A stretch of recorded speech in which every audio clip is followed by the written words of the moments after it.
कराष्टमीला चक्रपूजा पडतात. देवी पुढं 12 वाजेला बोकड कापावा लागतो. नंतर आरती, नंतर जेवायला पहाट होते. गोड चक्रपूजा देवीला चालत नाही.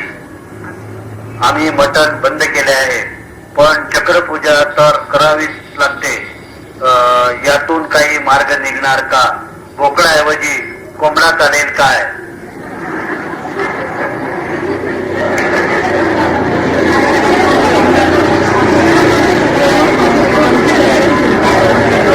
मला वाटतं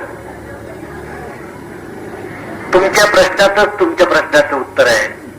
त्यात तुम्ही ज्या वेळेला गोड चालणार नाही देवीला आणि बोकड चालतो असं म्हटलं, आणि बोकडच्या ऐवजी कोंबडा, काय फरक पडला हो? विशेष फरक काय पडला? मला याचं उत्तर द्या. 4 पायाऐवजी 2 पाय द्यायचे, एवढाच ना. मग 4 पाय दिले तर काय वाईट आहे? हे पहा, हे जे रूढी आहेत, हे जे प्रकार आहेत, हे जर बरेचसे 90% यांना कुलाचार म्हणतात. आणि या कुलाचारात भानगड अशी आहे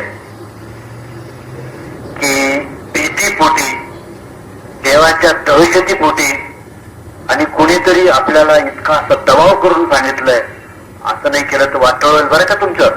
आत्ताच मी तुम्हाला बघा सांगितलं की एक टीचरच्या अंगात येतं, ते सांगतं की आमच्या याला 4 पायाचा दे, तुझं गुन्हा आता मी बंद करतो. तसं आमच्या देवांच्या बाबतीत सुद्धा जी देवी तुम्ही जिला म्हणता, देवी म्हणजे काय? तेव्हा लक्षात ठेवा, देवी म्हणजे साक्षात भारतात जिला देवी म्हटलं जातं, कुलदेवता म्हटलं जातं, हे सगळे पार्वतीची रूप आहेत. मूळ स्वरूपात पार्वती, आणि तिचीच मग महाकाली, महासरस्वती आणि महालक्ष्मी 3 रूप होतात. आणि देवीला, शंकराला आणि पार्वतीला कुठल्याही नैवेद्यात, कुठल्याही पद्धतीत हिंसा केली जात नाही, मांसाहार दिला जात नाही. मग जर शंकराला आणि पार्वतीला जर हिंसा करून मांसाहार दिला जात नाही, तर तुमच्या देवीला चक्रपूजा का करायची? तर तुम्हाला सांगून ठेवतो, तुमच्या श्रद्धेला धक्का न देता सांगतो का देवीनं ज्या असुरांचा वध केलेला आहे, खूप आहेत, पण ज्याला महिषासूर किंवा मशा म्हणतात, हा एक प्रचंड राक्षस होता.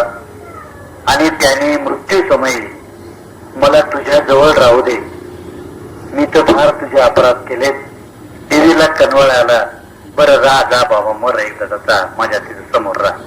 तो रोज देवीची पूजा पाठ सेवा त्याच्या पद्धतीने करतो. पण तो असुर असल्यामुळे असुरांचं दारू आणि मांस आमच्या पूर्वीच्या काळात बरीचशी मंडळी त्या अतिकर्मकांडाचा ज्या वेळेला फाजीलपणा सुरू होता, त्यावेळेला पितरांना मांस आणि दारू दिली जायची. त्या पितराला घरी बोलवायचं, त्याला फर्स्ट क्लास पैकी 2 ग्लास पाजायचे आणि मग त्याला ते जेवायला बसवायचं. एक काळ असा होता. आज त्या पितरांच्या त्या अन्नाचं प्रतीक म्हणून पत्रावळी खाली भाद्रपद महिन्यात तुम्ही बघा, मोहाचं पान ठेवलं जातं आणि मांसाऐवजी उडदाचा वडा केला जातो. कुठल्याही श्राद्ध पक्षामध्ये बघा, उडीद हे निषिद्ध अन्न आहे, देवाचं अन्न नाही, ते राक्षसांचं अन्न आहे. उडीद, जोंधळे, गहू आणि तांदूळ हे देवांचं अन्न आहे. तर आज सुद्धा त्या पात्रावर तुम्ही बारकाईने अभ्यास करा की तिथे उडदाचा वडा ठेवला जातो आणि खाली पत्रावळी खाली किंवा ताटाखाली मोहाचं पान ठेवलं जातं. मोहाचं पान म्हणजे काय? मोहाची दारू करतात. म्हणून आता तुम्हाला ज्ञान नसेल तर मी सांगतो, म्हणून ठेवलं जातं. याचा अर्थ एक काळ असा होता आपण त्याच पद्धती पुढे चालवायच्या का? मग आता ज्यांनी त्यांना प्रत्यक्ष दारू पाजली, मांसाहार घातलं नाही, त्याच्याऐवजी उडदाचा वडा दिला आणि दारूच्या ऐवजी खाली पान ठेवलं, तरी पितर येतातच ना, काही त्रास देत नाही ना. मग कुठे त्या पितरांनी काय केलं? तसं ही जी चक्रपूजा आहे, हे नाव देवीचं आहे, मान त्या महिषासुराचा आहे. आपण देवीचं समजतो आणि सगळं आरोप देवीवर घालतो आणि मग देवी त्रास देते असं नाही, त्रास केलं. तुम्ही चक्कर पूजा करू नका असं नाही म्हणत नाही, पण हा जो बोकड मारला जातो त्या राक्षसाला मारला जातो, महिषासुराला. त्यांना तेच पाहिजे असतं, त्यांना वरण भात चालत नाही. पण आता माझं म्हणणं असं आहे की त्यांना तरी का म्हणून आता बोकडं द्यायची? तुला वरण भात खायचं, खाण्याचं चालायला काही नाही, सगळे थंडे बसलेले आहेत. याचं कारण मन तुमचं भित्र आहे, तुमच्या मनात भीती आहे. तर तुम्ही आपण जे खाऊ ते देवाला द्या. यथा देहे तथा देवे.